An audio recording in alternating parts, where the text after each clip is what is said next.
ең құнды тәрбие ұлттық тұрғыдан берілген тәрбие. Сан ғасырлар бойы сараланған асыл құндылықтарға шынайы ізеттілік пен моральдық тұрғыдағы тәлім қосылса, құба-құп халықтың дана өмір салтынан туындап отыратын бұлжымас ережелер мен қағидалар жиынтығы қашанда маңызды рөлге ие. Ұлттық деген сөздің астарында елге, жерге, тілімізге, дінімізге деген құрмет жатыр.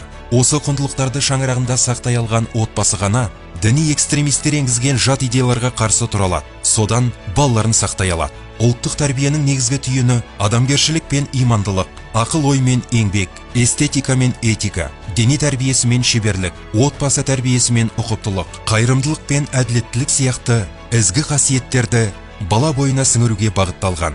Қазақ халқы ғасырлар бойы ислам дінін ұстанып, руханиятын сақтай білген ел.